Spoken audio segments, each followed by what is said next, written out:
ما بعد اعوذ باللہ من الشیطان الرجیم بسم اللہ الرحمن الرحیم۔ گزشتہ درس میں پیارے پیغمبر صلی اللہ علیہ وسلم کا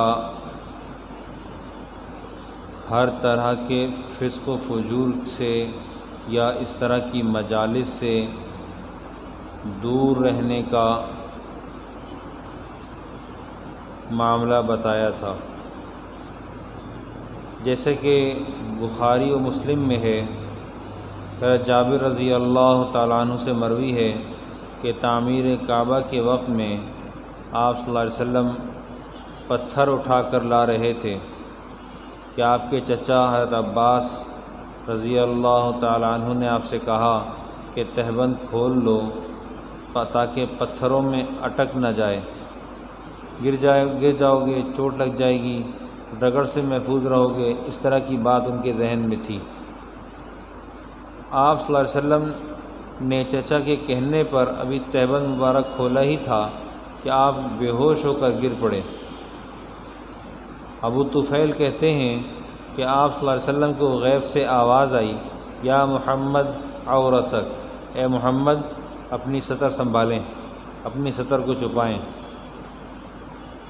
ابن عباس رضی اللہ تعالیٰ عنہ کی روایت ہے، وہ کہتے ہیں کہ آپ سے اس واقعے کے ہونے کے بعد ابو طالب نے پوچھا کہ ماجرا کیا تھا، تو آپ صلی اللہ علیہ وسلم نے ارشاد فرمایا کہ ایک سفید پوش شخص کو دیکھا کہ وہ مجھے کہہ رہا ہے کہ اپنی سطر کو چھپاؤ۔ اسی طرح ایک مرتبہ پیارے پیغمبر صلی اللہ علیہ وسلم کے سامنے قریش نے لا کر کھانا رکھا۔ اس مجلس میں زید بن عمر بن نفیل بھی موجود تھے۔ زید بن عمر بن نفیل کا تعارف یہ ہے کہ آپ حضرت عمر رضی اللہ تعالیٰ عنہ کے چچا زاد بھائی تھے، اور حضرت سعید بن زید جو کہ عشرہ مبشرہ میں ہیں، ان کے والد تھے۔ نبوت سے 5 سال پہلے ان کا وصال ہوا۔ عقیدتاً شرک سے بیزار تھے اور قریش سے کہا کرتے تھے کہ بکری کو اللہ نے پیدا کیا، بکری کے لیے چارہ اللہ نے اگایا، تو پھر تم کیسے اس معصوم جانور کو اللہ کے غیر کے نام پر ذبح کرتے ہو؟ ہوا کچھ یوں کہ پیارے پیغمبر صلی اللہ علیہ وسلم کے سامنے قریش نے لا کر کھانا رکھا، اور وہاں یہ زید بن عمر بن نفیل بھی موجود تھے۔ نبی علیہ السلام نے اس کے کھانے سے انکار فرمایا، اور زید بن عمر بن نفیل نے بھی انکار فرمایا۔ نبی علیہ السلام نے ارشاد فرمایا کہ میں اللہ کے غیر کے نام پر ذبح شدہ نہیں کھاتا، جو چیز اللہ کے غیر کے نام پر ذبح ہوئی ہو وہ چیز میں نہیں کھاتا۔ تو یہ عمل نبی علیہ السلام کا نبوت سے سرفراز ہونے سے پہلے کا ہے۔ معلوم ہوا کہ رسالت مآب صلی اللہ علیہ وسلم کے بطن مبارک میں، آپ کے جسم اطہر میں کبھی بھی کوئی حرام چیز داخل نہیں ہوئی، اور نہ ہی آپ علیہ السلام کے وجود مبارک سے کبھی کوئی حرام عمل صادر ہوا۔ انبیاء معصوم ہوتے ہیں، انبیاء معصوم ہوتے ہیں، اور انبیاء سے کسی بھی طرح کے فسق و فجور کا لینا دینا نہیں ہوا کرتا۔ یہ لوگ بڑے اونچے لوگ ہوتے ہیں، اللہ سبحانہ وتعالیٰ ان کی پیدائش پر ہی ان کی خمیر میں شرک سے بیزاری، گناہ سے نفرت ڈال دیا کرتا ہے۔ سلسلہ نبوت کا، رسالت کا اب بند ہو چکا، اور پیارے پیغمبر صلی اللہ علیہ وسلم کی بعثت پر حق سبحانہ وتعالیٰ نے ارشاد فرما دیا، ما کان محمد ابا احد من رجالکم ولکن رسول اللہ وخاتم النبیین۔ پیارے پیغمبر صلی اللہ علیہ وسلم نے ایک موقع پر ارشاد فرمایا کہ تم کیا سمجھتے ہو کہ ایک آدمی نے دیوار بنائی، مکان بنایا، قبہ بنایا اور اس میں ایک اینٹ کی کمی چھوڑ دی، ایک اینٹ کی کمی، میں وہ آخری اینٹ ہوں۔ اللہ سبحانہ وتعالیٰ نے انبیاء علیہ الصلوات و تسلیمات کا سلسلہ چلایا اور آخری پیارے پیغمبر صلی اللہ علیہ وسلم کو مبعوث فرما کر حق سبحانہ و تعالیٰ نے نبوت کے دروازے کو بند کر دیا، اور ختم نبوت کے صدقے میں اللہ سبحانہ و تعالیٰ نے امر بالمعروف اور نہی عن المنکر کا بابرکت کام وہ امت محمدیہ صلی اللہ علیہ وسلم کے ذمے لگایا۔ تو بات ہو رہی تھی کہ انبیاء معصوم ہوتے ہیں۔ انبیاء کا پنگھوڑا جو تھا، بچپنا جو تھا، اس میں بھی ان کی عزت، عصمت، پاکدامنی، مروت، لحاظ، اس کا پاس وہ رکھا کرتے تھے۔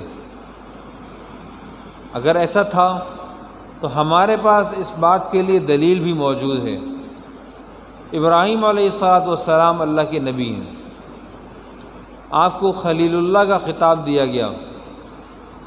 قرآن پاک کہتا ہے وَلَقَدْ آتَيْنَا إِبْرَاهِيمَ رُشْدَهُ مِنْ قَبْلُ وَكُنَّا بِهِ عَالِمِينَ، ہم نے ابراہیم کو ان کا رشد پہلے سے عطا کر دیا تھا اور ہم اس بارے میں باخبر تھے۔ ابراہیم علیہ السلام کے بارے میں قرآن پاک میں ایک جگہ پر ایک مناظرہ ہے، فَلَمَّا جَنَّ عَلَيْهِ اللَّيْلُ رَأَىٰ كَوْكَبًا فَلَمَّا رَأَى الْقَمَرَ بَازِغًا قَالَ هَٰذَا رَبِّي، اور فَلَمَّا رَأَى الشَّمْسَ بَازِغَةً قَالَ هَٰذَا رَبِّي هَٰذَا أَكْبَرُ۔ یہ ایک مباحثہ ہے۔ بعض لوگوں نے ان تین آیات سے یہ سمجھا کہ ابراہیم علیہ السلام نے حق تعالیٰ کی جستجو میں یہ کلام کیا ہے۔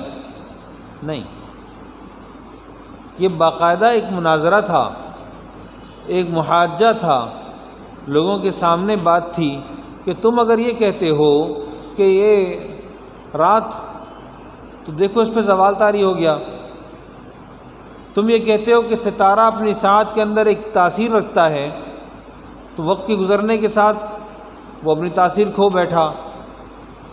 تم کہتے ہو کہ سورج بڑا ہے، اس کی پرستش کرنی چاہیے، تو مرور زمانہ نے اس کو بھی غروب کی طرف مائل کر دیا۔ تو تم کیا سمجھتے ہو؟ قرآن پاک کہتا ہے وَحَاجَّهُ قَوْمُهُ، ان کی قوم نے ان سے حجت بازی کی۔ آپ نے جواباً ارشاد فرمایا تو حاجونی، تم لوگ مجھ سے حجت بازی کرتے ہو، کس کے معاملے میں؟ اللہ کے معاملے میں، اور اللہ نے مجھے ہدایت دی، وقد ہدان، اس نے مجھے ہدایت دی۔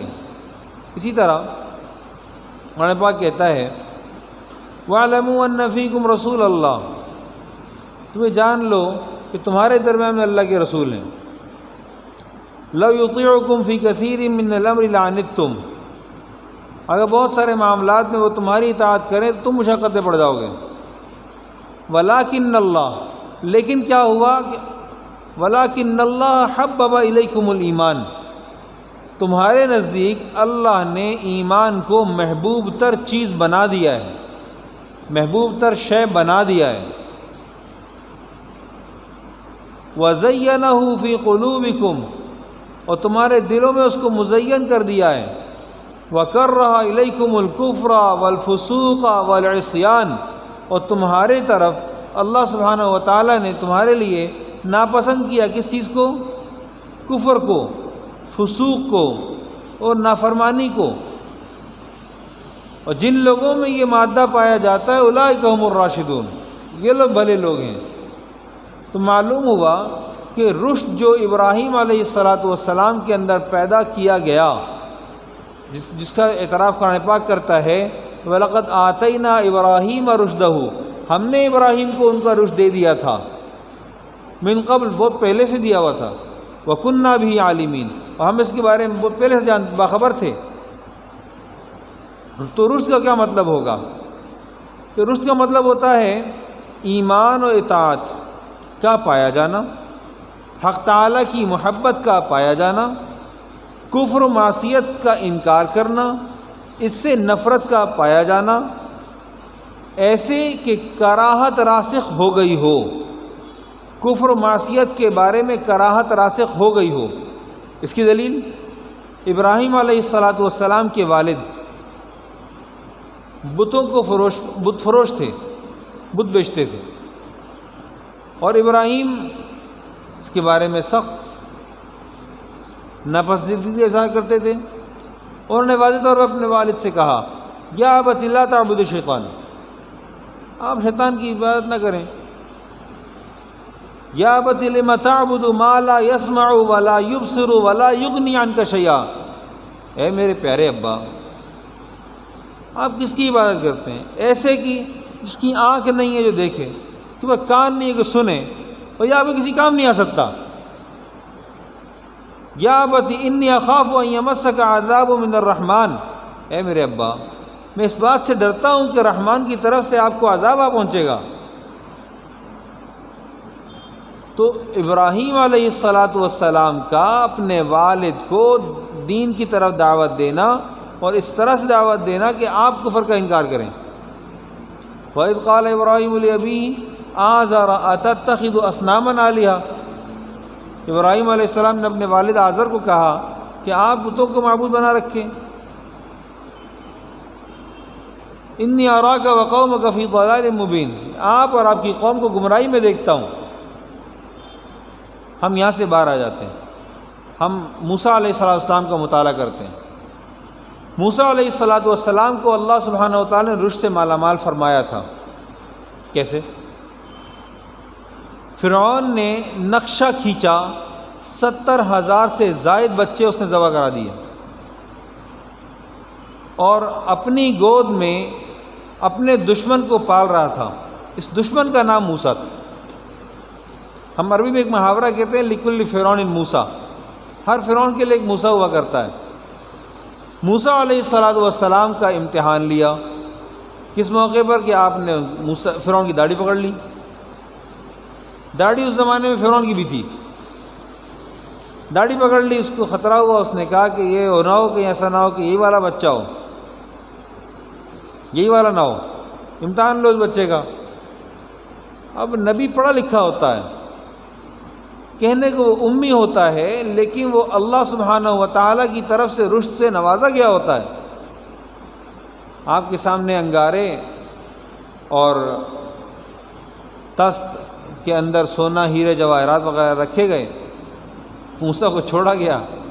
موسیٰ علیہ السلام چلتے ہوئے تشریف لائے اور آپ نے آ کر ہیرے جواہرات کی طرف ہاتھ اٹھایا۔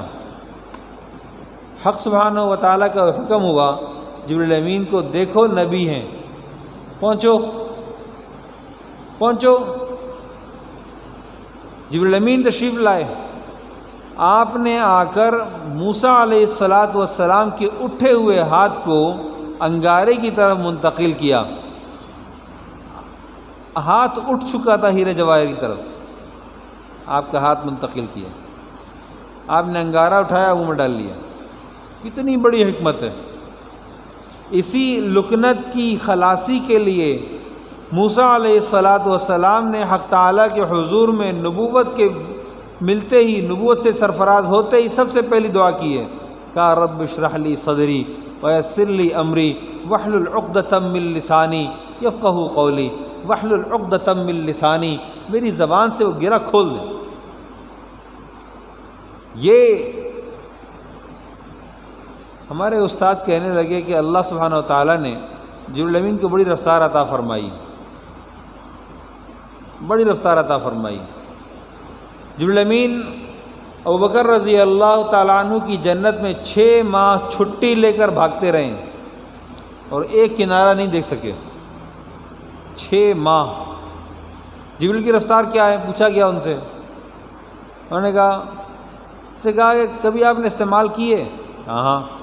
کب؟ ایک یوسف علیہ السلام کو ان کے بھائیوں نے جب کنویں میں پھینکا، حکم ہوا دیکھو نبی ہیں، پہنچو تکلیف نہ ہو۔ آدھے کنویں سے پہلے گود لے لیا تھا، آدھے کنویں سے پہلے۔ اچھا، اور موسیٰ علیہ السلام کا دست مبارک ہیرے جواہر کے لیے اٹھ چکا تھا، حکم ہوا لے لو۔ اور کہا کہ جب ابراہیم علیہ السلام نے اپنے بیٹے اسماعیل کو قربان گاہ میں لٹا دیا تھا، چھری اٹھا چکے تھے، حکم ہوا پہنچو اور پہلے منڈی جاؤ، وہاں سے مینڈا بھی اٹھانا ہے، جنت جاؤ مینڈا اٹھا کے لاؤ۔ دیکھو نبی ہیں، تکلیف نہ پہنچے۔ فلما اسلما وتلہ للجبین ونادیناہ ان یا ابراہیم قد صدقت الرؤیا انا کذالک نجزی المحسنین۔ یہ جو کام ابراہیم علیہ السلام نے کیا ہے کہ ہم ایسے موقع پر بچے کو الٹا لٹایا تاکہ آنکھیں چار نہ ہوں۔ قد صدقت الرؤیا، آپ نے تو خواب کو سچ کر دکھایا۔ ان ھذا لہو البلاء المبین، بڑا اونچا امتحان تھا۔ ایسے امتحان سے گزرنے کے بعد جب ابراہیم کو اللہ نے کندن بنایا تو ارشاد فرمایا انی جاعلک للناس اماما، میں آپ کو لوگوں کے لیے امام بناؤں گا۔ اور آج ہم ملت ابراہیمی پر بیٹھے ہوئے لا الہ الا اللہ محمد الرسول اللہ کا نعرہ لگاتے ہیں اور سیرت محمد صلی اللہ علیہ وسلم کے نام لیوا ہیں، اور پیچھے کی طرف کو دیکھیں تو قرآن پاک کہتا ہے ملت ابیکم ابراہیم ہوا سماکم المسلمین، تمہارے باپ ابراہیم کی ملت، انہوں نے تمہارا نام مسلمان رکھا۔ وآخر دعوانا الحمد للہ رب العالمین۔